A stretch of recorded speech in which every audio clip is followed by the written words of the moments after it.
Shalom, everybody, and welcome to the Yishai Fleisher Show, broadcasting live from Judea, and you're a part of it wherever you are. Shalom, and welcome to our living room here. Malkah Fleisher, welcome to the show. Thank you, Yishai. It's good to be here with you in our living room. Indeed it is. We are in our living room, as so many others, maybe millions of Israelis right now, are not in quarantine, not exactly in curfew, but strongly encouraged to not be out and about, not to meet other people. Today was the last Chabad minyan that I went to this morning. Wow, that's a weird sound. Yeah, it was until this season of hibernation, shall we say? Season of hibernation is ended. Introspection, if you will. Yeah, it's it's introspection, and on the next half of the show with Rabbi Mike Feuer. So stay tuned for that. We recorded via Zoom for the first time. Zoom. But we will be we did a pretty good job, but I spoke with Ben Bresky, and we're going to do a better job for next week. We have another way of doing it. It's really a brave new world, right? You really got to learn how to do your regular life in a really irregular way. Right. So to live your irregular life in a regular way. I don't know. Well, let me drill down on that, and I talk about it a little bit more on the next half with Rabbi Mike Feuer, but I just wanted to make this point. On Sunday, this past Sunday, went to work. It was like a meeting day in Hebron. Actually, excuse me, no. On Sunday, I took my good friends from the AJA, which is the Australian Jewish Association. I took them, toured them around. They were supposed to be here for an awesome tour in the land of Israel, which they organized with 23 people. Right, the whole big tourism thing. Right, the whole thing with high-level folks, high-level meetings, including getting a briefing at the American Embassy in Jerusalem, et cetera, et cetera. And it all went totally kaplooey. And basically, the state of Israel just was like, here's the way to the door, and we'll see you next time. Bye-bye. Right? Yes, plus, there's no restaurants for you to eat at. Right. And their hotel kicked them out. Right, but they put them in a different hotel. They didn't put them on the street. They put them in the Corona hotel, Yeah. And by the way, we are talking about just to make it clear, if maybe you're living on the moon or something, there's a coronavirus pandemic which is going throughout the world. An event which has not been seen in the world in 100 years, anything like that. Interestingly enough, one of the interesting videos that I did see this week was of Bill Gates, Microsoft founder, talking about what the dangers of a global pandemic in 2005, I think. And I was like, wow. He really kind of laid out the challenges and the problems. In any case, I toured them around. I brought them to Hebron with all the weirdness. We couldn't go inside the building, and we all stayed away from one another and kept our distances used hand gel. Right. Yishai, let's not forget that just a little bit before, a day and a half before, you got out of your quarantine. Right, I got out of quarantine. Because you had been in quarantine for having been in contact with somebody at CPAC in Washington. Washington, by the way. When are we going to see that city again? When are people from one city going to see another city again? Right. Wait, so we'll get to that in a second, and I want you to ask those questions, but I just wanted to get to that I toured around these Australians. We actually went into a national park. A guard came up to us and was like, please take your foreigners out of here, okay? They basically kicked us out. So my Australian friends, but we still had a great day. And then on Monday, it was a sunny day. And you and I decided that it was a hiking day. We took my mom, and we went to a place in the land of Israel. School was off. School was off. And we went to this place called Zuka. Yeah, we're school is off, so you're not going to go to the mall, right? You can't go to the mall. Got the coronavirus. So the mall what are you is going to do? literally shuttered. The mall is I don't closed. think it had been shut by then. Oh, yeah. Things have moved so quickly, Yishai, that it's hard to keep track. We should have kept a diary or something. Yeah, we should. And not only that, you were the one that called it that the way that the government is speaking to us is piecemeal instead of Right. They were preparing us one step at a time for this new reality. And when Netanyahu said, basically our prime minister has been getting on TV with us every other day almost, which is very, very unusual. I think it was 3 days in a row that he was on actually talking to us directly.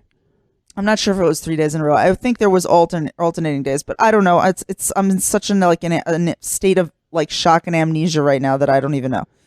But anyway, the prime minister was getting on TV with us a lot, which is really weird. He doesn't really get on TV with us even once a year, right? It's just like very, very rare that he's like broadcast live like that on TV. And at some point he goes, like earlier on a little bit, he's like, Israelis are going to have to get used to like a new way of living. Now, when you hear that in like when you're living in your normal life, what you think to yourself is like, okay, I used to go to Burger King and now I go to McDonald's. It's like a new way of living, right? But that when you hear like a very big leader like throw at you words like you're going to have to get used to a new way of living, what they mean is like your life is about to change. For real. And that's what's happening. Here in Israel, they told us that the schools are closed until after Passover, which is like 25 days away, something like that. So initially everyone's like, whoa, after Pesach. That's so long, right? We don't have there wasn't meant to be a vacation like that for kids out of school. And now also with jobs, right? There's a lot of people who've been put on what they call unpaid vacation, which is basically we're not firing you. It's not like you're not doing a good job or something. We're not firing you, but we cannot pay you. So you're going on unpaid vacation starting right now. And a lot of employees also were told that they're being put on unpaid vacation until after the Passover holiday, right? Because that's kind of like the next thing in the horizon of the Jewish world. I don't think it's going to be... I don't think some magical thing is going to happen after Pesach where it's like, okay, well, we've now done the Passover holiday. We ate our matzah. I mean, unless we're talking about if you want to get into like the whole other thing, like the spiritual world, and there's people talking about, the Mashiach is coming and like a lot of like much, much, much bigger picture things.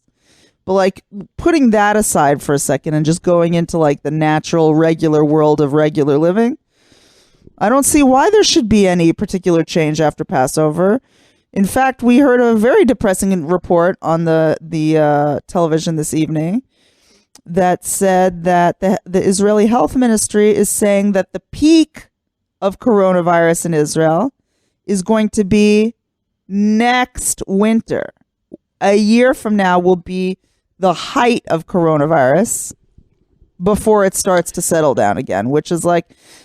Maybe that's like, true, what Malkah. do you even do with that? Malkah, maybe that's true, but maybe that's not the height of coronavirus, but the hype of coronavirus. I don't know what the truth is. I don't either, but why would they say that? But I don't want to use this platform to spread that kind of stuff because I don't know the truth. And fine. Well, here is the truth. Hold on one second. Hold on, because I was still in a longer schwung, which is I took my Australian friends one day. Then we went hiking. We went hiking in the land of Israel. We went to some far-flung place in the Jordan Valley, above the Jordan Valley. And we saw their irises beautiful of the Gilboa, these special species. Special, like only found their species. They were so beautiful. And purple. We walked over, we saw the whole Jordan Valley below us, all the farming communities.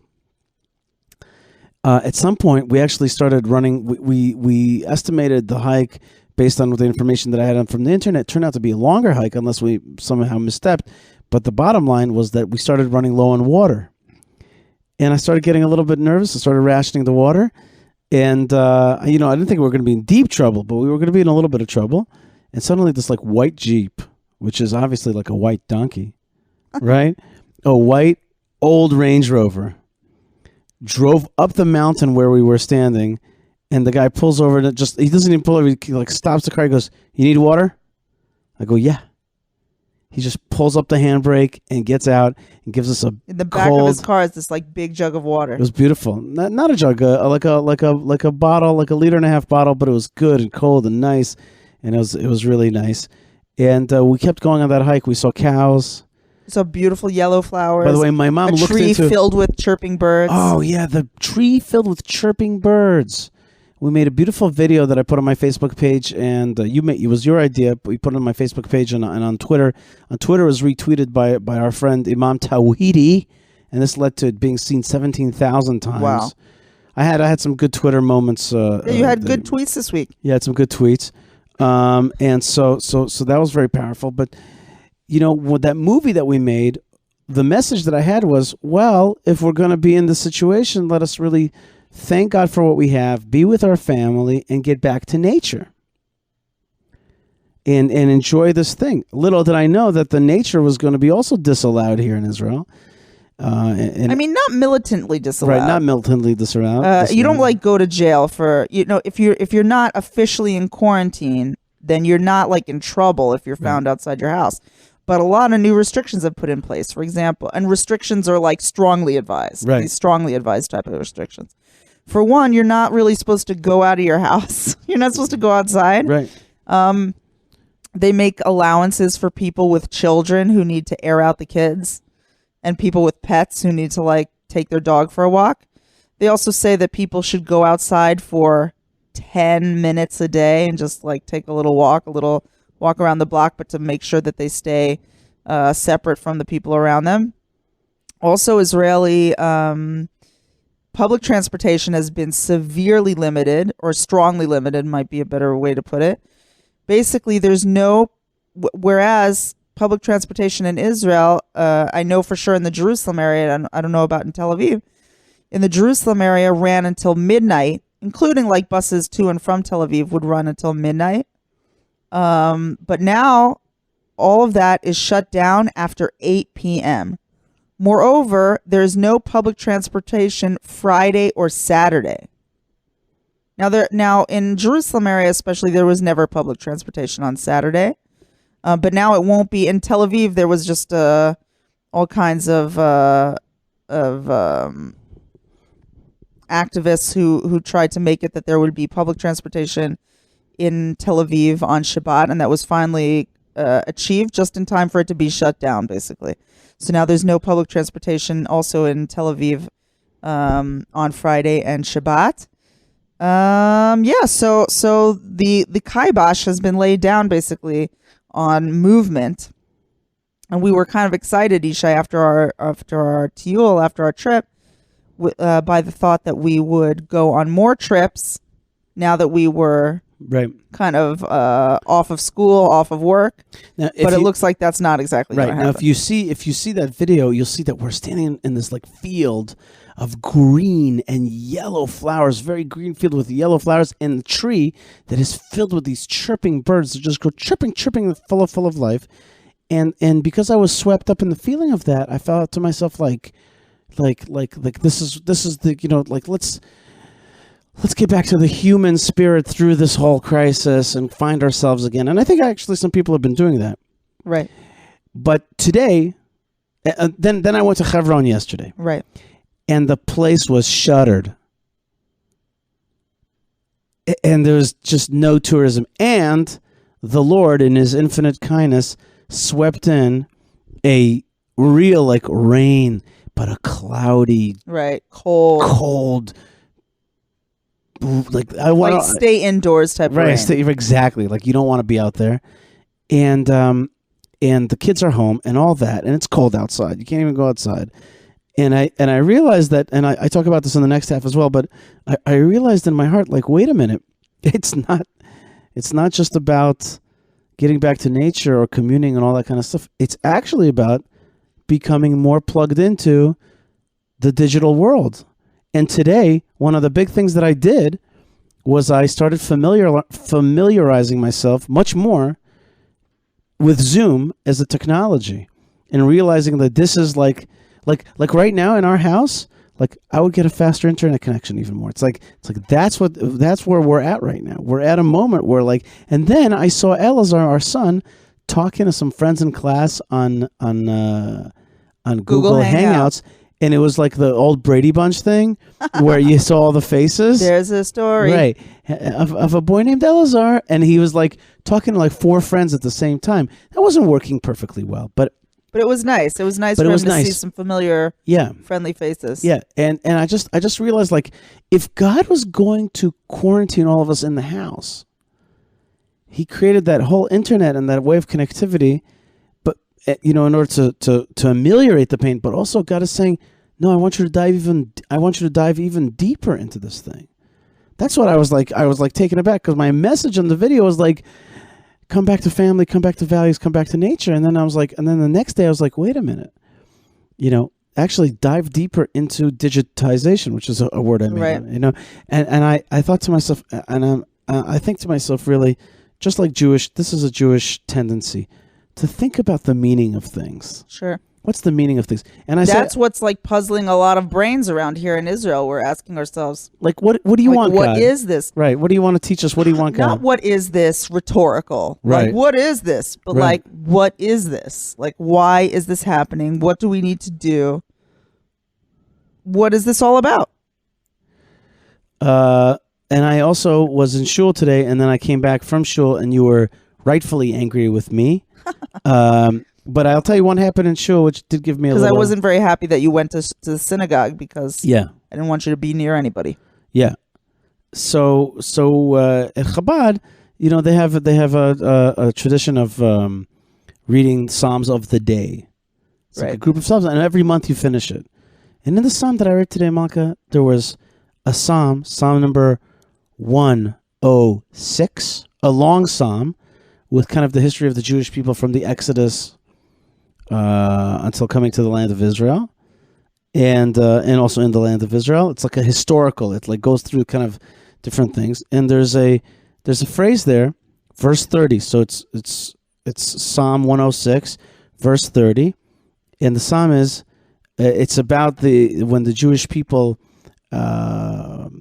messed around with the daughters of Midian, and there was that whole public exhibitionism thing that happened, and then Pinchas came and slew the actors, and there was a plague that attacked the Jewish people. This is in the book of Bamidbar, and there's a plague, and it just says Vayamod Pinchas, and Pinchas stood Vayipalel, Vayipalel, and he prayed V'te'atzer hamagifa, and the plague was stopped. Wow.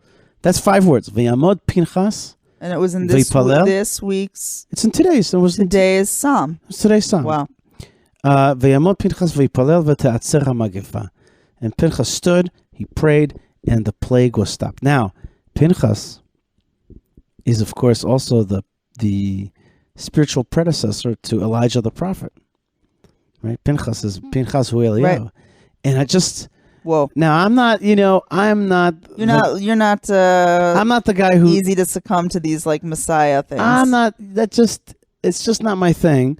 For whatever reasons, we've talked about it maybe on the show, but what always talks to me more than anything is the text, the letters, the words themselves. Like I can attach to that, you know what I mean? And I've always liked, and I've always felt connected to the image, the personage of Elijah the prophet. But here, just those 5 words, Vayamod Pinchas Vayifalel, he prayed.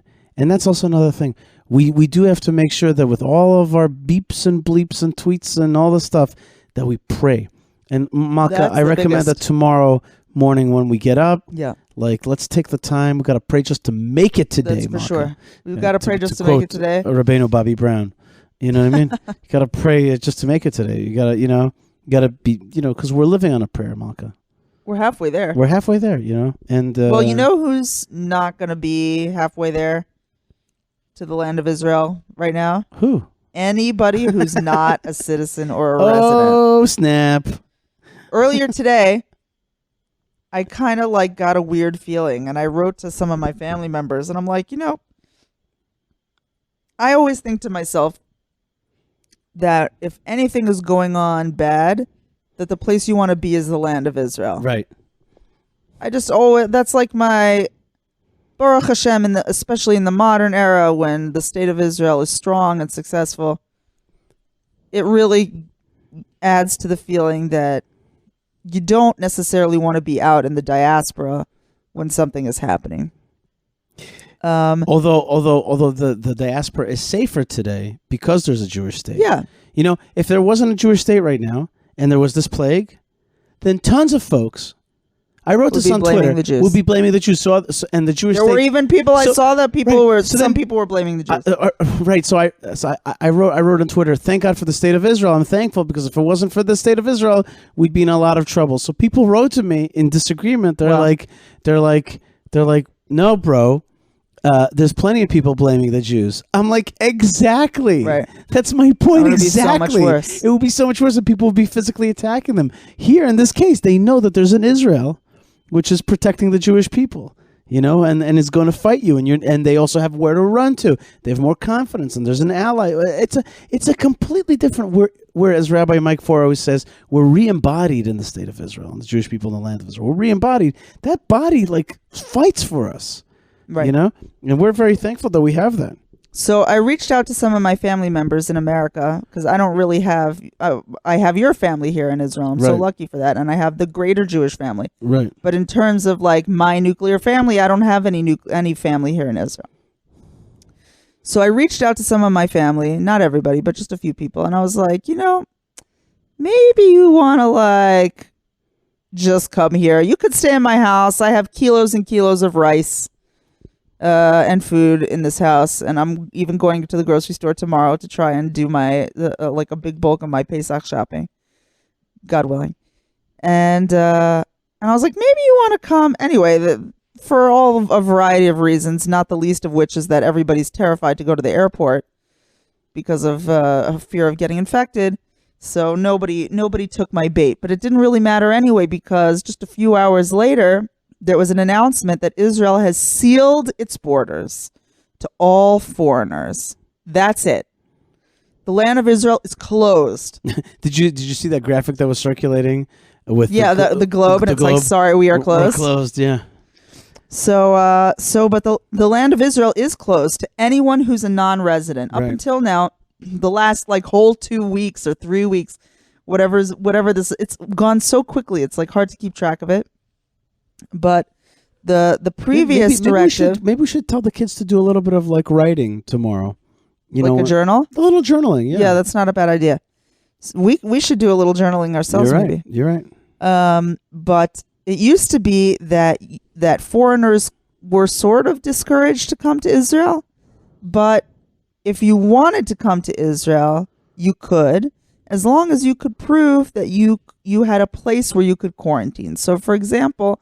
if your sister's coming to Israel, your sister goes, well, I'm going to be at my sister's house for 2 weeks. Right. So let me in. And then Israel would be like, okay. Right. But it's not like that now. First, the thing was you can only come if you have a place that you can quarantine. Everyone's like, whoa. I have to have a place I can quarantine. Right? Then you could quarantine. Now, even if you are the Jewish Jew, they won't let you in. And you're like, my brother lives here. Right. That it gives me a little bit of chills. Yeah. It's like, my brother lives here. They won't let you in. Right. I wonder if there's any exceptions to this. I wonder if Aliyah is still available. Aliyah is available. Yeah. If you want to make, you know who made Aliyah? Stephen Flato. But he didn't make Aliyah today. He made Aliyah during the coronavirus. During the coronavirus, he made Aliyah. Yeah. But that was when they were letting in people who could have a place to quarantine. I wonder if people could make Aliyah. But anyway, the point is that now, if you were thinking to come to Israel, seemingly you cannot. Maybe you can beg someone. Maybe you can pay somebody. I don't know how it works. Maybe you could still make Aliyah. I would consider it. Look, even though I got to be honest with you, this is not going to necessarily be the nicest thing I ever say. But I have to say, I'm a little bit upset with Israel right now. We can put, maybe you want to talk about the political stuff. I'm not sure if you do. But I'm a little bit annoyed because Israel for years and years has known that it is low on the rankings in terms of the developed countries and their health industry. Now, Israel has great healthcare, I think, for a country which has socialized medicine. You can get good healthcare, you can get regular healthcare, it's pretty affordable, and that's amazing, right? I have availed myself. You have availed. We've all used this healthcare system, and people feel very comfortable to go to the doctor because it's not expensive. You go to the doctor, you go to the dentist, you do the things you have to do.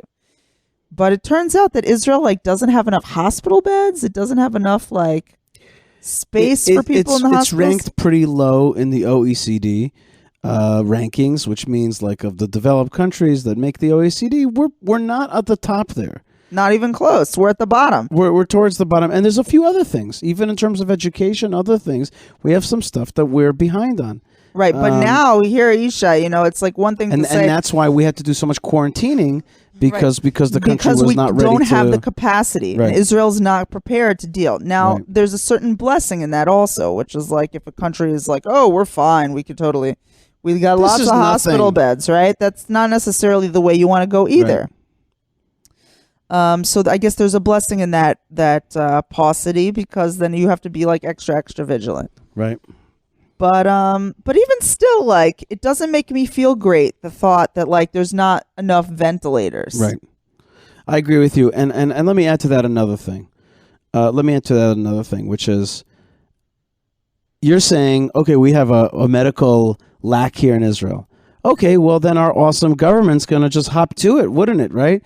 But nay, we have a government right now which is infighting, which is incapacitated by itself. and these ego wars. And I am, you all know, and Malkah. Yep. I'm a lover, a deep. What does it mean? The word lover of this country is not the right word because my whole life I've dedicated to loving this country and to promoting it, etc. Right. I really have. And it's fused with nationalism, but it's fused with a deep religious sense and all that all together. And I married you on that basis in many ways because we shared that vision. We wanted to share that vision and to grow our children in such a vision. So love Israel and all of the meanings of Israel. And we're ready to deal with some of the crazy nutsness. I'm ready to deal with all of the crazy nutsness, but I am bitterly disappointed in what I'm seeing today. I am. You mean in terms of the government? In terms of looking at my country's government and seeing it not come together shoulder to shoulder the way it should right now. Drop all of the other stuff and just say it is meaningless at this time. We have a crisis which is a killer on two planes. We're fighting on two fronts. One is the health front, and the other is the economic disaster front. The economic one might be worse. That's what I'm saying. And my point is that right now, if I saw a leader being hey, we'll fight again tomorrow, just drop it all right now. Just forget it. I would bring the Arabs in also, by the way, if the Arabs would behave this way, if they would be not the same, No, but here we go. They're just basically. Yeah. I think I saw Ayman Odeh on Twitter go something like, "What is the Knesset worth if we don't run it?" Whatever, you know what I mean? All kinds of garbage. I don't even want to talk about them right now because many horrible phrases came out from that party. The Arab parties have not shown any of the hope for there was no hope, but I'm saying even if one believes that the Arab Knesset members could show some responsibility, nothing came forward at all. But for God's sakes, I would just like to see people just be hey, forget it all right now, just drop it all. So let's get to business. Let's just help everybody we can. Let's just And to even take up, I tell you, Malkah, to even take up 1 minute of news time to talk about this politician or that politician, this rationale, it's disgusting to me. I'm disgusted by it. All I want to hear them say is, yo, there's nothing else right now. We're going to solve this crisis. We're going to fight this battle. And then... I'm very biased, right? I'm definitely a right-wing person. I'm a religious person. And I see the world and I see my country through that perspective. I try to understand all the perspectives, but that's how I really, that's my lens. But I have to say, I blame the blue and white party for this. I blame Yisrael Beitenu for this. They came on that you have a sitting prime minister who's trying to deal with the situation, right? And instead of going, you know what, like, let's pass a law. They love to pass laws, right? Yeah. Instead of passing a law that's like, let's postpone, forming a government, until we like get a grip on this situation. Like, how about passing that law? Or saying, we will join an emergency government. Basically, Netanyahu was like, please join my emergency government so that we can pass a budget, so that we can get help to people. And the Blue and White Party and Yisrael Beitenu were like, no. Yeah. What we want to do is take the party which has supporting terror is like the nice way of saying it. It's a party that is pro-terror and has terrorists in it. Right. And terrorists vote for it, and terror families vote for it. Right. And they support criminals in prison who have attacked Jews and killed Jews and plan to do so in the future. And that's like a major principle of their party. Right. Is to support those people. And that the blue and white army generals from the state of Israel, 4 army generals whose career was meant to be dedicated to annihilating people who think that way, wiping them out of our region, and Yisrael Beitenu, this Avigdor Lieberman, who seems to me to be like possessed. I don't know what happened to that man. That they would come together with the joint Arab list and say, what can we achieve today? We will achieve the taking down of Netanyahu. We're going to make every kind of law to make sure that man, we're going to focus all of our energies. Our meetings are going to be about him. Our tweets are going to be about him. Our whole policy endeavor is going to be about taking down this one man so that we can seize power in Israel. To me, is like, it's like evil. Like, I don't know how else to put it. It's like, you know, I'm on Twitter a lot, and I don't follow every single tweet that Benny Gantz writes, but like, I've seen a lot, and they're all about him and his power taking. That I'm gonna go meet with Ruby Rivlin, and I'm gonna go. This is a big day for me, he says. Like I cared about you ever, especially today, right? We're thinking to ourselves, how the people of Israel are thinking to themselves, am I going to be able to feed my family 2 months from now? Yeah. Literally. Yep.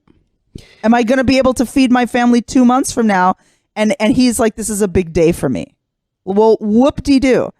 It's not a big day for us. It's scary for us. And that they would want to do this to the people. It's like so insensitive to want to like overthrow the leader at exactly the moment where Israel could use a strong leader the most. Yeah. Everything you're saying is spot on, and it's very hurtful. It is. It's very confusing. Right. It's disappointing more than to me. Anyway, it's more than anything to me. I'm just disappointed by it all, and I am right now trying to, again, back to that issue of trying to make sense or trying to make meaning or project meaning into this crisis. Is that we need to reconnect. We need to reconnect. We need reform in the government system. We need to somehow, I never want to turn to God because of just an hour of need that we're using Him. But back to how Pinchas prayed. We got to pray. Wait, what do you mean? What do you mean by that? All I mean to say, I want to, in general, what I mean is, I want to work for God. I don't want God to work for me.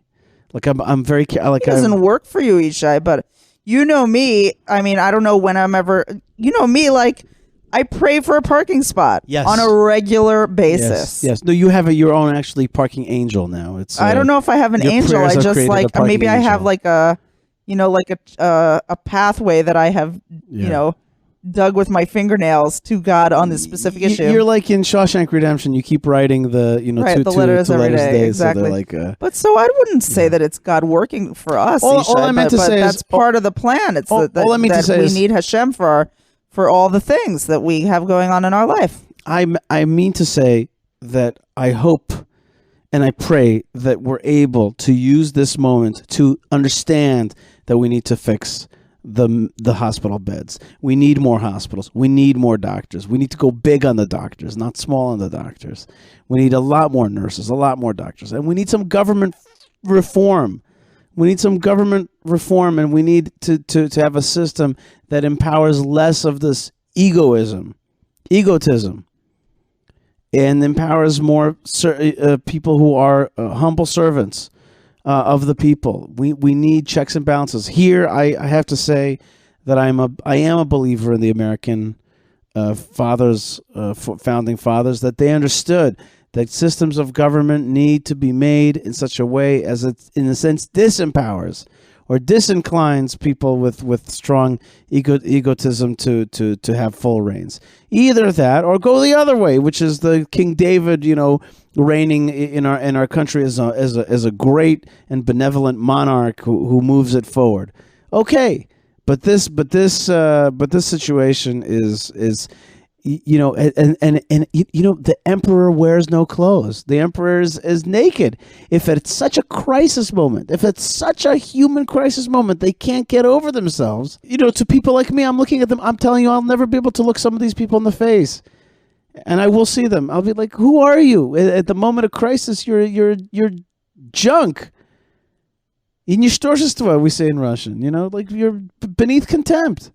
And that's how I feel right now. And I'm going to finish off this segment with you in a hopeful way, that I actually hope that this crisis that has come to boil, that is boiling over, is going to lead to those changes, because we need them. And maybe it was this. Maybe it was for such a time as this that this crisis was created to bring right. the people out. Well, it's definitely the case, Yishai, that sometimes Hashem has to. Do you want to do this the easy way or the hard way? Right. They pick the hard way, right? The hard way. The Jews, sometimes we need it this way. And is that good? Not necessarily, but okay. You know what I mean? And the idea is that we learn, that we grow, we get closer to Hashem. And I really pray also that during this period, as we're, all inside of our homes, and we're all forced to get closer to each other, closer to the kids, and right. You have to learn more patience and learn to live this very alternative life that we're living now. As we get closer to each other, I hope that we also get closer to Hashem. And certainly, like you said, Yishai, it can't just be about oh my gosh, and sending coronavirus jokes, sending coronavirus tweets, looking at the tally of the coronavirus. It's this is the rod in Hashem's hand, and right. we have to look at the hand, not at the rod. So I really pray that all of you listening, wherever you are safe and healthy and prosperous, and have food in your homes and peace in your homes, and obviously we have to spend some time and be entertained and etc. But don't make it all about being entertained and just passing the time, but also take moments to really call out to Hashem, because He's in control of this situation. Amen. Remember verse chapter 106, verse, what did I say it was? Verse 30, right? Is that what I said? Yep, verse 30 in the Psalms. I also want to say, first thing, thank you to the donors who helped this show and the Torah of the show get broadcast out to the world.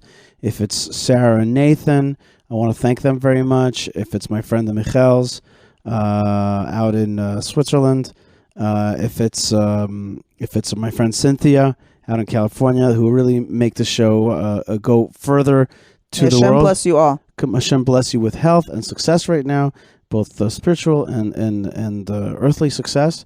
I also want to urge everybody to help make the show keep being broadcast, and the other things that we do right now is really a special time Crunch to time. give. It's a special time to give, and those who can't give right now. Oh, and my buddy Jake, I want to, and also my buddy Fred, the folks who give, thank you so much. And those who can't give right now, it's an awesome thing if you can give right now, because it's a tough moment, and any chesed towards doing good things right now is very much appreciated. So check out YishaiFleisher.com. And also, of course, the Jewish community of Hebron needs your help. So please check out hebronfund.org. Our tours are at zero. Soldiers are what's it called? They don't have any shore leave. They don't have any leave. Right, they're stuck on base. They're stuck on base. They can't go home. We have to entertain them. We have Pesach coming up. We gotta continue to have security, which we provide in Hebron. So we got a lot of stuff a lot of costs, and the regular money is not coming in. So help us out, please. There, Hebron Fund, and hopefully book your tour for the summer. Hopefully, Bezrat Hashem, it'll be normal. Like we got Pesach coming, and like just all of our the. You know what's the good news about all this, though, Yishai? What is it, Mama? Emirtz Hashem, unless Mashiach comes and makes it absolutely amazing. Regardless, when this stuff starts to die down, every single restriction which is lifted, right, we're gonna feel like $1 million. You know what? It must be like what it is. It's so apropos that this is happening before Pesach. Yes. When the Jewish people were enslaved, when the Jewish people were oppressed, when the Jewish people were really, really stuck. Right. And then Hashem just took us out of there. Right. And he freed us. And then we were free. Yes. I envision now when they're gonna say the airports are open, right, and tourists can come back. You're right. And who are these tourists? These are people who love Israel. They love the land of Israel. They want to be here. Oh my gosh. Right? And I it's closed now, and it's a weird feeling. On the one hand, it's sort of a secure feeling, right? Yeah. Because you know that they're doing it so that we can minimize contact with anyone who could be sick, and to really try to with an iron hand to crush this sickness. Yeah. On the other hand, it's sad. We appreciate and love being a place where people will come and see the Holy Land and join us. You know what I mean? And we're all about that. And be here with us, Yes. temporarily or permanently. And so I look forward to that day when we're going to get the notification okay, so flights are coming in from New York. So you know what I mean? My mother said to me about this, she goes, she remembers the Yom Kippur War, and that there was a blackout. A forced blackout. They turned off all the lights in the city, all the lights in the houses. The windows were covered. Everything was covered, right? So that the bombers couldn't bomb, Jerusalem and Tel Aviv, right, and then Haifa and all that. And even the headlights were little slivers were left over. Everything was blackened out to black tape on everything. It was blacked out. And she says when that was lifted, her and her friend walked the streets of I don't remember if it was Haifa or Tel Aviv. She said we were drunk. We were drunk with light, right, to see the lights of a living city again, and that's what I feel right now. I feel like we're going to be Bezrat Hashem. We're going to feel drunk, and there's going to be a yearning for the land of Israel, a yearning for to touch it, to go to Yerushalayim, to have a piece of the rock. You know what I mean? People are going to be like, I'm not going to miss it again. I'm not going to miss it. Right. I'm free. Right. I'm not going to take it for granted. Imagine what it will feel like to hug your good friend. Yeah. Or to take your kids out to do something fun. Yep. Or to go to a store and buy yourself a dress. Yeah. Now in America they don't relate to this yet. Right. They're not there yet. I sort of wish they would get there a little faster because I think it would be for their good. They will. But yeah. Malkah, let's end off this half of the show. Oh, I forgot one more organization two more. Tchelet.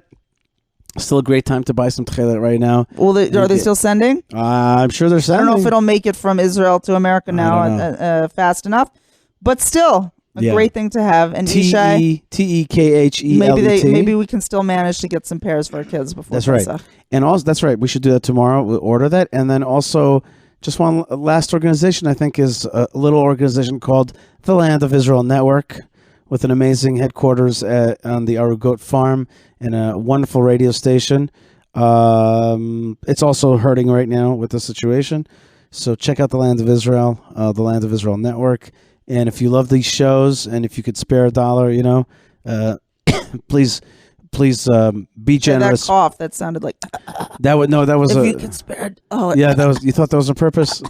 I think it's a little bit of allergies. Not coronavirus. I think last week I sounded really bad. My voice is almost totally back. I told you have to write a CV. I didn't mean this thing, Malkah. That's funny. Yeah. Last week my voice was really bad, but still I have a little bit of a cough left. Right. anytime. So today I went out for my house for the first time in like 4 days. Right. I went out just because there was a store downstairs. I wanted to get some stuff out of it. I know they're closing in a few days. Right. Oh my. And I wanted to get some stuff for Pesach, just so I would have stuff for Pesach, even though it's like a few weeks from now.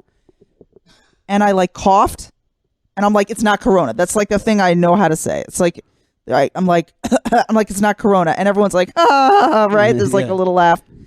People get really nervous. Oh, and in our town, there are 3 confirmed cases. There are 3 confirmed cases at least. So let's finish off this half. Rabbi Mike Feuer is coming on next. We recorded on Zoom. And so hang out with me here on the show. If it's a long show, maybe that's good, because what else are you going to be doing? Yeah, seriously, what do you got to do? So hang out to hear Rabbi Mike Feuer, and let's close off this part of the show by really blessing everybody. Lots of blessings, mamash. Lots of both blessings of briut, of health, and blessings for financial. I don't know, management of blessings, of more of having what you need, and being able to give, and being able to survive, and all that kind of stuff, and that the world and God will soon restart the economic engine, and restart our life again, and maybe this time with more, more awareness, more thought, more beauty, yeah. Yishai, the gates to Israel are closed. Yeah. But the gates of prayer and the gates of blessing are never closed. That's right. So here from the land of Israel, we really send you our blessings, that everything should be good for you. Everything should be happy for you. Keep praying, keep smiling, keep your chin up. Our forefathers were through some really hard things. Right. So keep your chins up. Do what you got to do, and with God's help, we're going to be okay. All right, folks, you are listening to the Yishai Fleisher Show here on the Land of Israel Network. Malkah Fleisher, I want to thank you so much for joining me on the show. I want to wish you a Shabbat Shalom. I want to wish you continued success here, raising the kids and dealing with this whole situation. I also want to thank my good friends Moshe Herman and Ben Bresky and Tabitha for getting the show up and out. So up and at 'em. That's what we're doing out here. Stay tuned for Rabbi Mike Feuer. More great stuff is on the way. Stay tuned, stay strong, stay connected. Shalom. Lots of health. Amen. Shalom.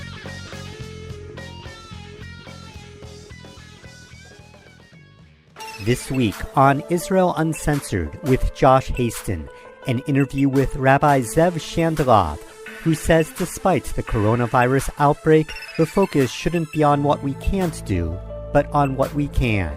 Organizing something, reading something, learning, talking to people on the phone that we may not normally get to. We saw an unbelievable amount of rain this winter, with the Kinneret almost full, and a time where we're being told to use an inordinate amount of water now to wash our hands. That's Israel Uncensored with Josh Haston on the Land of Israel Network at thelandofisrael.com.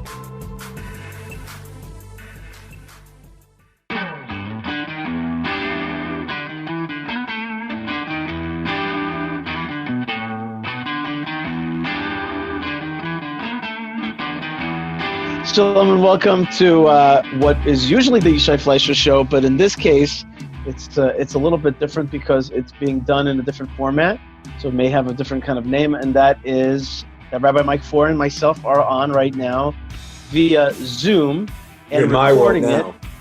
That's right, we're in your world, and well, what can I tell you, Rabbi Mike? I got to tell you the last first thing. Thanks so much for shalom and welcome. Thanks for joining me on the show today. Thanks for setting it up. So good to see you, Mamish. I hope we're doing it right. There's a lot of technological questions. That's true. And I want to start off right now with before we get to the Torah portion, really to talk about the situation as it is. The last few hours, I've been dedicated to trying to figure out how to communicate with you and to do this show. And I was looking at phone recording, and finally we settled on Zoom. Good old-fashioned Zoom. You can't do wrong. Now, here's what's so fascinating to me. What's that? When this plague pandemic started, Mm-hmm. so I thought to myself, okay, we're going to all learn to be closer with our families, going to kind of be more at home and reconnect with one another physically. Naturally. That was my first initial thought, right? Right. Yeah. But you know what? It turns out that actually this thing may be a catalyst for digitization. It's almost like we are actually learning to go more digitized because of the situation, right? There's a Like lot we're of actually truth to like, that. right, like you are after this show, you're teaching a class to your students at Pardes, and you told me that Pardes has moved over to the digital format and platform completely and has almost not shuttered learning at this time. It's amazing that we've closed the building. The building is locked, and yet the schedule has been maintained without break. And I'm not just talking about all of the classes. So I personally teach twice in the afternoon and once in the morning in the weeks. I'm still meeting with the second-year students that I mentor. I still have I have 2 administrative meetings on Thursday, right? I mean, like in essence, my work life has not lessened at all. It's both amazing because thank God I'm involved in spreading Torah, so it's really holding people up. But it's also a little bit disconcerting. We all kind of said, we had a snow day or something. I mean, Sunday we went digital. It was just like, that's it. We're just like everything always normal. It's a little bit exhausting. Right. So it's almost like at first I thought to myself, wow, God is really like bringing us back to nature, bringing us back to family. And then it dawned on me, like last night or this morning, I was like, wait a minute. We're actually going through a process of like, it's as though this is the catalyst for a super online presence, for super digitization. And it's like, oh my God, like, is freedom right now. I mean, just think about it. I think, God, I don't think God is sending us back to nature. God sent us to our room. That's been my image. It's like the whole country has been sent to their room. I mean, you're a parent of small children. It's like, go to your room. Yeah, but what happens when you go to your room and instead of having to stare out the window at the birds fly by, you've got a smartphone. So you're just going to go deeper in. Right. And that's really what's happening. First, like at first, before they announced these certain amount of what do we call them? Quarantine measures. We're calling it closures. Shelter in place. Yeah, shelter Everyone in just place. hunker down and do not leave your house. It's not a joke. Right, I'm not joking. Right. Before they announced that, let me change the setting here for a second. Sure. Before they announced that, it wasn't like that, right? It wasn't like that. So suddenly I'm saying that like I'm just shocked at where it's all going, and it's almost like God is like training us. I want you to be more in this space. I'm still fascinated by that because why? Why do we? And my wife said to me something this morning, which I thought was very interesting. She reminded me of what I always say about Parshat Noach, that inside the ark, maybe they were like in test tubes. Yeah. And they were so like. Are we like actually losing our physicality and entering this like mind digital space? Are we all becoming like Max Headroom? You know what I mean? So funny. By the way, you just dated yourself in a very narrow window there. But I happen to belong to that same window. So exactly, we are. But watch, Max Headroom. Yeah, yeah. Max. That's right. Anyway, yes, and I think that on some level it's extremely important to actually do what you originally said, which is go deeper into the body.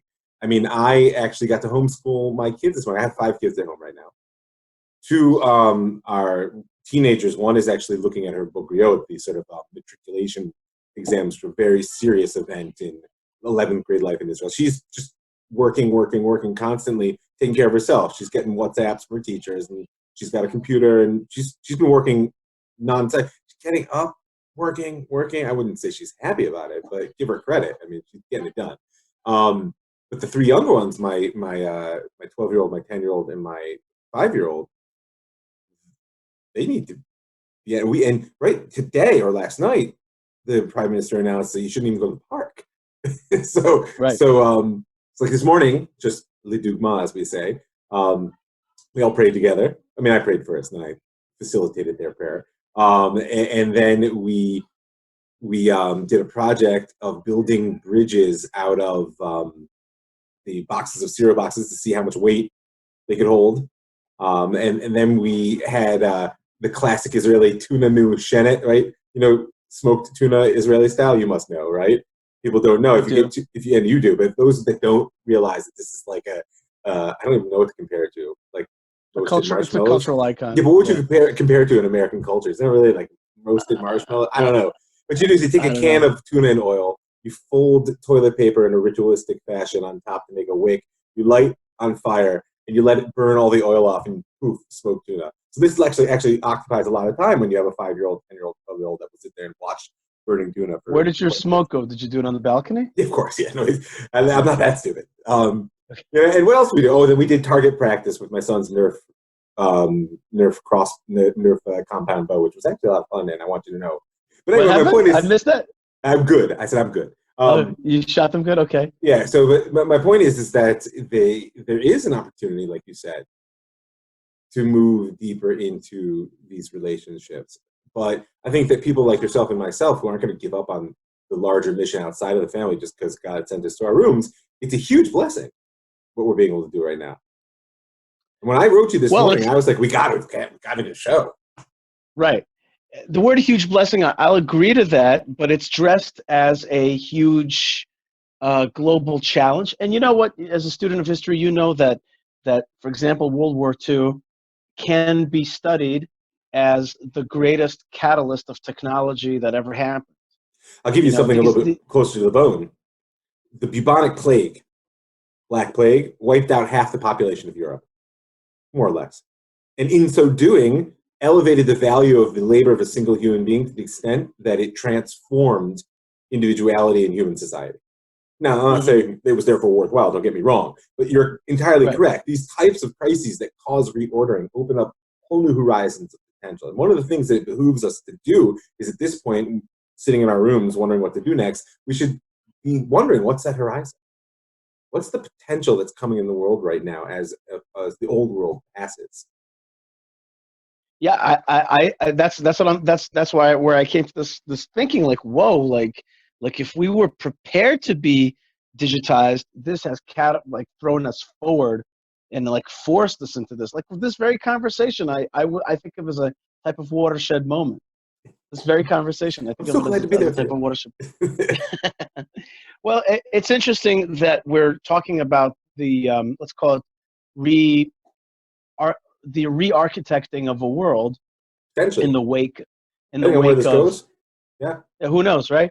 But definitely, for me, sometimes I look at World War II and I think about submarine technology, radar technology, flight technology, communications, all that stuff. It was all developed throughout those meager 5 years of the war. Yeah, and transformed the world.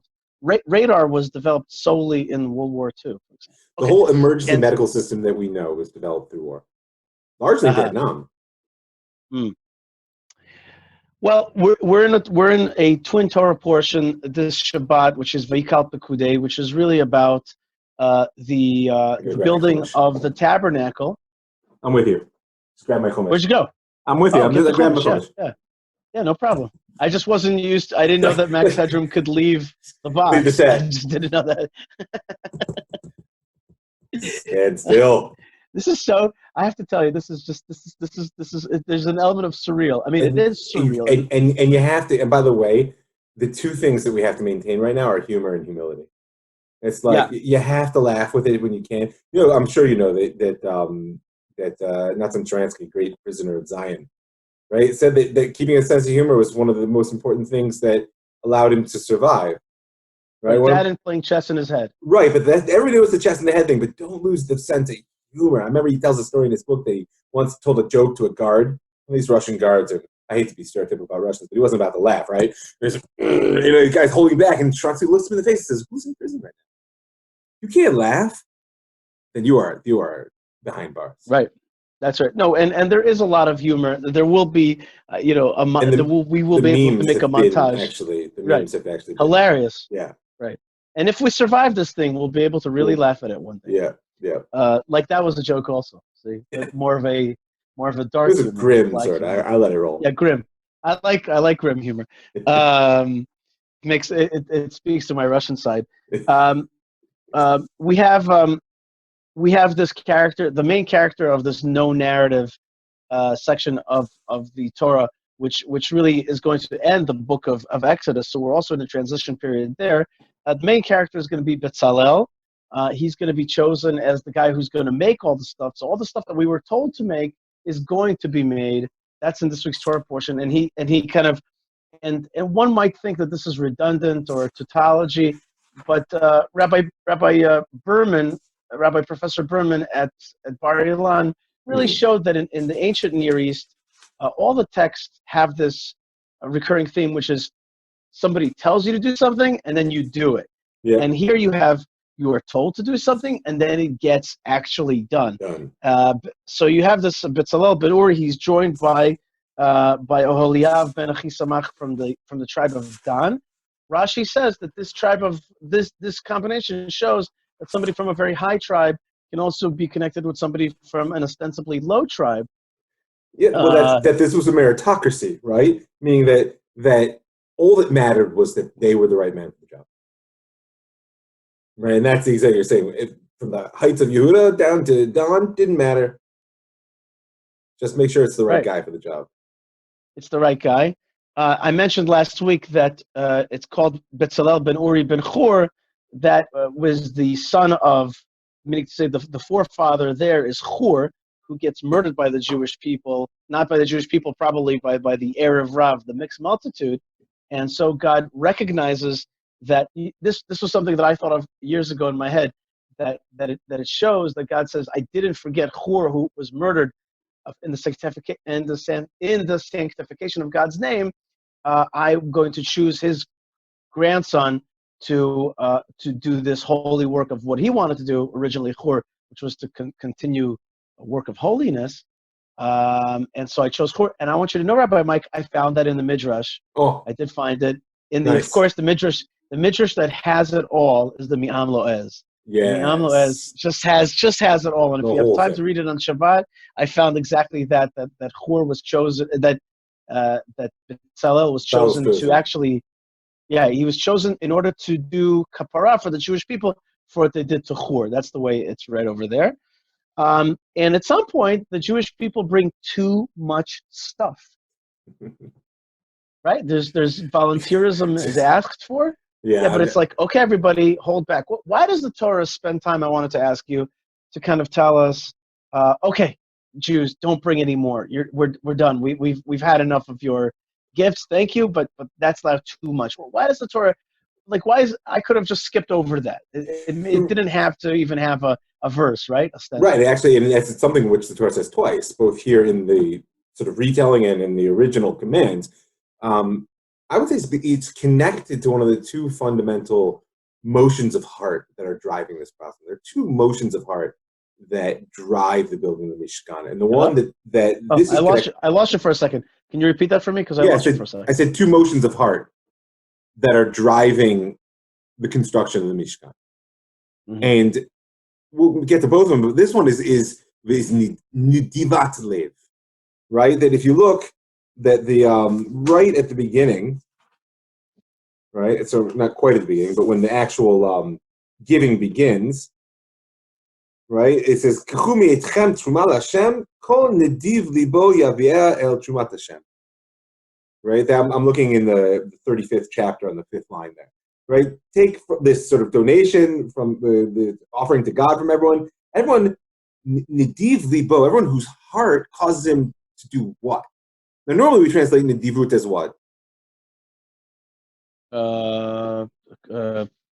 Volunteering, charity, giving. Yeah, generosity, right? Generosity. And that's for sure true, but there's something very strange. Nediv libo. Like, why is it in the Hifil? Right? Why is his heart causing him? Why doesn't it just say he was generous? You know, and there's a very deep element there that your heart is basically moving you beyond the capacity even that your body would go. It's your heart that's driving this process, right? And so therefore, there was kind of no stopping.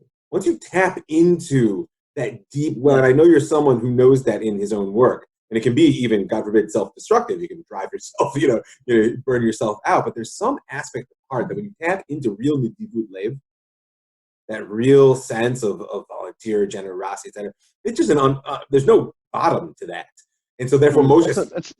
Like, whoa! I love whoa. that. That's a very deep thought. So you're saying, like, once the flow of giving was tapped into, it's almost like it just kept flowing and flowing until there had to be correct. There needed to be something to say stop. Yeah, I didn't have to move my heart. I didn't have to say, gosh, really that Mishkan, it's kind of important to God. I can really, we're going to keep that, I don't know, acacia wood for the kids or something, but I don't get it. Yeah. No, it's like, oh, wait, my heart says God wants. Like, I hear my heart saying, God wants, God wants, God wants. I'm like, oh gosh, God wants?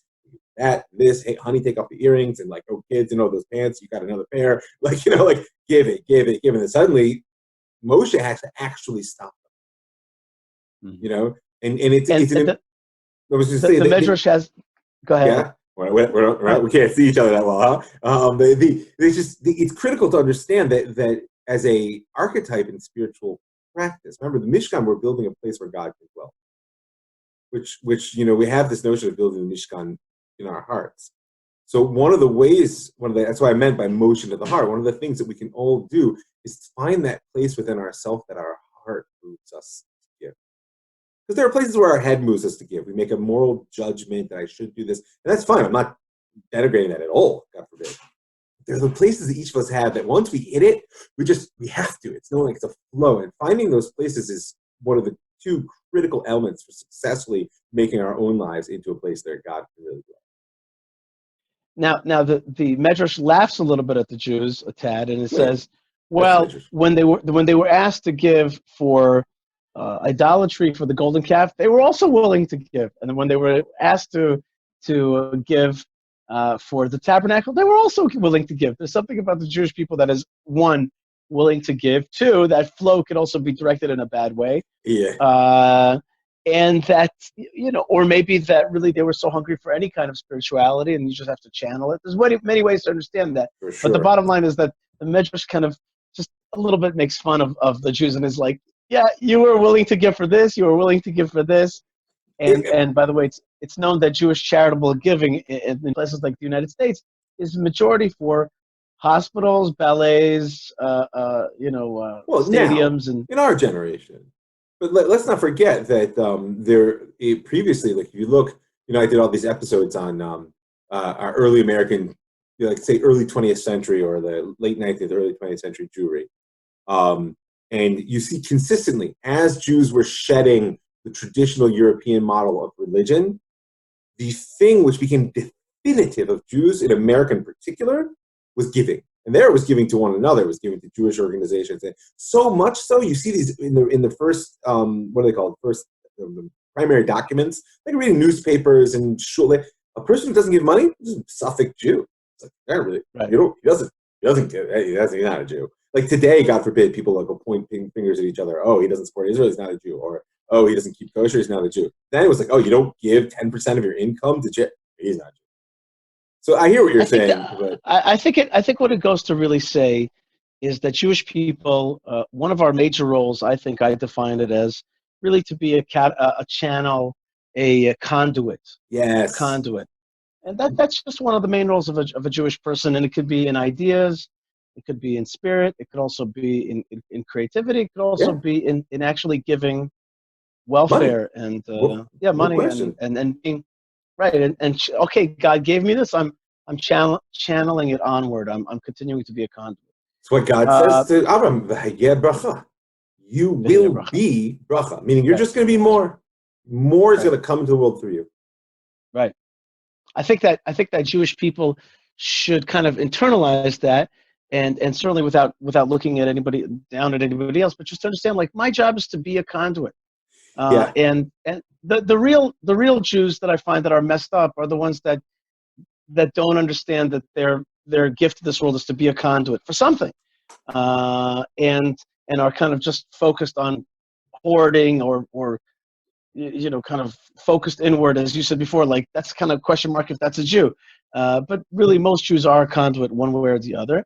Now let's shift to one more topic, which is the question is what comes first, the external or the internal? And one of my favorite Rashis in the whole Torah is this discussion between Bezalel and Moses and Moshe Rabbeinu about what should come first, the outer housing of the tabernacle or the inner, right, the outer structure or the inner vessels. Right. So you have Moses, Moshe Rabbeinu. It's obvious what he wants. He's all about the meaningful stuff. Yeah. He's all about the service of God. So he says, give me a Content. menorah. He's a content guy. Right. Give me a menorah. It needs a menorah. Yep. Give me a show table. We'd give me an incense altar. Right. But Bezalel's like, I need those crewmen to talk to God. Right. I need the stuff. I don't care about the externality. I don't care where it's housed. I don't care what the platform is. Yeah. Right. I don't care if it's on this network or that network or this podcast server or that podcast server. You know, even deeper. I don't care if no one ever hears it, as long as I'm able to connect to God. Mm-hmm. And this is one of the biggest challenges that I have a good mentor and friend, my co-author Dave Mason, I know you know, and love and respect as well. And he changed my life when he pointed out to me. We used to have this argument about whether good content needed to be spread, and his whole argument was that you can't call content good content if no one listens. And in the end of the day, no one's listening. Yeah. Mm-hmm. In the end of the day, he won me over. I mean, my idealistic side is still there, where I believe in my ideas. At the end of the day, shuma. Like, there's no platform. Right. If people can't go to the Mishkan, then what difference does it make that Moshe is connecting to God on that level? Right. And that's what our great Rabbi Steve Jobs, Rabbeinu Steve Jobs said, right? a good artist ship. Yes. You're supposed to ship. You're supposed to ship stuff out. Mamish, every week. And so, right. I put out yesterday, I was like pulling teeth. I put out an episode yesterday. I was like stirring the stove with my left foot. I'm like homeschooling with the right. I'm speaking to the microphone. Never be quiet. Yeah, definitely. And that's what we're doing right now also here with this discussion. And just to round it out, Bezalel said to him, no, we got to create the housing for it. We got to create the structure for it. And then we can put in the vessels. And that's the nature of this world. First you have the house, then you put in furniture. I would take it further, which is first you have a baby who's formed. And with time, that content and meaning enters that child. And he or she becomes a full-fledged human being. But first, you got to get the hardware. You need hardware in order to house the software. That's the bottom line. And it's a constant project. Both are a constant project, right? Mm-hmm. Meaning that's why Hillel saw taking care of his physical being, I'm talking about Rabbi Hillel, right? As a kiyum of ahafta l'recha kamocha, loving your neighbor, so to speak, as yourself. Your physical body that houses your soul is a critical element all through your life. We're seeing this today, right? Right. And it's important to say, back to the digitization discussion, it's important to say digitality, that's a term I just made up, it's not bodiless. It's not disembodied. It's just the body is in a software like this on my Samsung, Note 10 phone here and on the Zoom platform. Like, somebody's building that kind of platform in order so we can do this thing. We have to respect that. Well, what really changes is the intimacy which comes from touch. I don't want to go too far, right? But it is actually a critical part of our parsha, because one could very easily ask, wait a minute, we're talking about God. Okay, I get the Mishkan is beautiful and it's fancy, but what does God need a house? And you could say, okay, so they were primitives. They came out of Egypt, which was steeped in idolatry, and this was the only way in which they'd be able to relate to God. But really, we're working toward abstract contemplation. Some people read the Rambam, for instance, in more Nebuchim that way.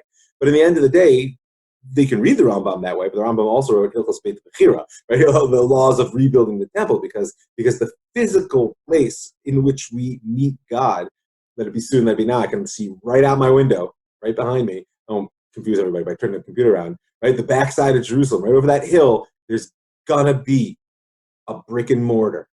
Right, brick and mortar. Yeah. Right. Yeah, but the daily relationship to that brick and mortar may very well be through this kind of thing. I mean, you can say you may go there at once, 3 times a year, or once in a lifetime, that type of thing. But your weekly, daily connection to it may come through a temple cam. But there's a nature of relationship which is anchored in the physical. That's what I'm driving at. It's a fundamentally different relationship. I'll tell you, I met with a couple recently. And most of the work I do in my counseling is actually like this. And I find people, it's great, it's fine. I mean, look, we're talking to each other, although we have an existing relationship. But I strive to the best I can meet people, if not the first time, at least sometime early on, face to face. I find once you've established the physical meeting, it's a fundamentally different relationship on these platforms. No doubt. And I'm not trying to supplant that. I'm just considering. You're trying to get out of coming to since Pardes when they open our doors anymore. You don't want to schlep in Jerusalem anymore. I get know where you're after. Right. No, I don't want to schlep in because I don't want to get in trouble with my wife, who is taking this pandemic quite seriously and Well, your wife rightfully is so. Hungarian. That's a surprise. Yeah. No, I went to Minyan this morning, like the last Minyan. Yeah. Like we locked the doors of our shul a couple of days ago. Right. So Chabad was still having like a Minyan this morning. I was the 10th guy, literally 10 guys standing meters apart, and but I yeah. So so I'm just asking myself, what is God really forcing us to learn about? What is He forcing us to learn about? And that's a powerful thing, And anyway, and we decided to do this thing, for example, in video, which is a step above just audio. Anyway, life is definitely this is a great question mark. This moment here. The brave new world. It's a brave new world, and the other thing that we have to be so careful about is depression. A lot of people are succumbing to depression. I've seen it. I've seen people talk about it, and we really have to make sure that we don't succumb to depression right now. So, Craig, I'll tell you, we use this term social distancing, which I understand why you use it, but the reality is, don't forget that that's a physical distancing. What we actually need right now is social intimacy, right? Meaning the phone call that you thought should make, or the friend that you goes through your mind and says, I wonder how that's doing. Make the call, send the email. I'm telling you, nobody ever got upset because you overstepped your bounds by reaching out. It's funny you say that because friends of mine have just been writing to me. They're like, "Are you okay?" Yeah. And people just kind of reaching out. I'm going to try to make those phone calls, but I also find that there's another person that you got to get in touch with, which is a little bit yourself. Like the dichotomy is, I also think that like during this time of being quarantined in the house, this isolation, like not to overly be addicted to the phone and the computer, to also spend time with, meditation and get into those deep thoughts that HaKadosh Baruch Hu, puts into this other piece of hardware, this most mysterious of all hardwares, which is the brain. Well, because it's the Mishkan of the soul, right? Right. It's really, and what's the Hebrew term for quarantine? Bidud. Right. So we've been forced into national heat quota dudes. Right. That's right. Right. I like to call it B-dude. B-dude. B-dude. You got to be. No more doing anymore. B-dude. Right. You got to be dude. Well, you got to be dude. That's it. You could borrow that. I am going to. Yeah. Just got to be dude. I'll cite you. Don't worry. Listen, let's finish up. Both my phone is almost out of battery and my headphones. All right, but can I get the other motion of the heart out there for you? Because I know you want to go somewhere, but can I just put it out for people what the other motion of the heart for building that Mishkan is? Because it relates. Yeah. If you look at the beginning of, I'll give you chapter verse 35:21. The other part of the opening of the donation is Vayavoko ish asher naso libo. So again, they're bringing all these people who were moved to donate, but it's a new language. Notice again, his heart is doing what this time? Lifting him up. So it's a beautiful thing because it's not just enough to sort of like tap into that well of generosity, of boundlessness, like you said, that everybody should just be a channel between heaven and earth. And heaven's infinite, so therefore you can bring it. There has to be a loftiness to it. Just imagine what it is when Moshe turned to a bunch of people who've been slaves for 210 years, said, we're going to build a house for God. You know what their instinctive response would have been? I work with mud bricks. Right. You want me to weave like the colors of a kingly robe? You want me to do fine work in gold and silver? Like I gather straw and mud into bricks. No, everybody who had that sense of like, you know what? I can do it. You have to have that vision, which is just beyond what you thought you were capable of. Those are the two pieces. I just wanted to share that with you. Very good. Very good. Bezrat Hashem. And how does it really, I think that ties into the very end of the parsha, which is when all the bricks and mortars is actually put together, when the things are placed in the right place, suddenly God's presence enters. I have this video that I wanted to make a long time ago, and it showed basically a a planet, and as it zooms in more and more towards this planet, you see that everything is actually made up of microchips. All the buildings and all the things that you thought are actually microchips, and all the people that you thought are people are actually but like a electric current passing through this grid. But it's kind of grayish. It's kind of like empty. It's like it's there, but it's dull. And then suddenly, kind of the heavens open, and a big microchip starts to come down from the heavens. And this microchip fits exactly into this motherboard, exactly where you see that there's these other. And then when it lands, and it like plugs right into the plugs, suddenly a golden electric light, golden like goes through all of those circuits, and all the different little blips that are actually human beings that are like represented as a little electrode or electron or whatever it is, electricity going through these wires, suddenly gets lit up in this golden light instead of a gray light, and all these electrons turn around and start heading towards that chip, which is obviously shaped like a temple in Jerusalem. That's chazak. You got to make that happen. Yeah, man. yeah, that would be awesome, right? That was So. but it was like that would be cool. Also, by the way, this morning I found the verse, which is the verse for me right now. I'm not sure if I press buttons on the phone, it's going to mess it up, so I'm not going to do it. But I think the words are. No, it shouldn't mess it up. It should mess it up. So let me find it then for a second. Can you hear me? Is everything? Am I still there? Yeah, you're fine. Your video froze, but I can hear you just fine. Oh, my video froze. That's fine. Froze. I'm coming right back, friends. I'm coming right back. I found a verse that it was so moving to me that I thought was the most important verse that I've seen in a long time for my family. But I cannot find it so easily at this time. The verse was that. Am I back? Am I back in the video? Just fine. Yeah. That Vayipalel Pinchas. That Pinchas prayed v'tatzer magefa. Right. And the plague was stopped. When Phineas prayed, Pinchas is later on Elijah the prophet. It's in Tehillim. I was saying Tehillim this morning at the Chabad Shul, at the last minyan. That last train. Turn off the lights, right?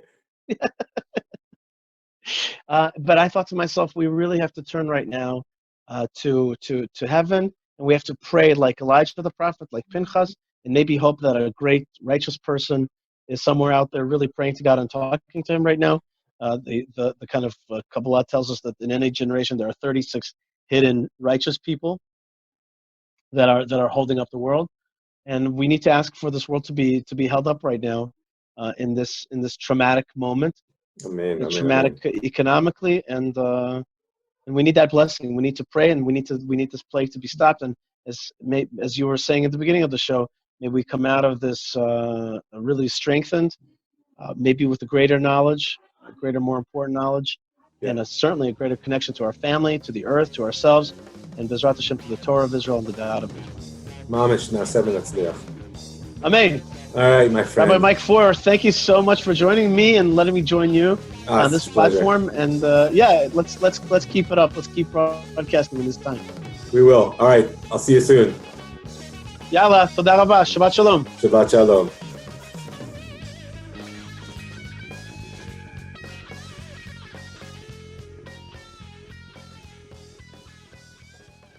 This week on The Jewish Story with Rav Mike Feuer, Eli Cohen, our man in Damascus, Israel's greatest spy. Eli Cohen was being trained to go deeper into the Arab world than any other Israeli spy ever had. He carried with him a powerful miniature radio transmitter hidden in the false bottom of an electric food mixer. His electric shaver was a long-range antenna. Even his toothpaste tubes and jars of face cream were filled with chemicals to make high explosives. Join Rav Mike Feuer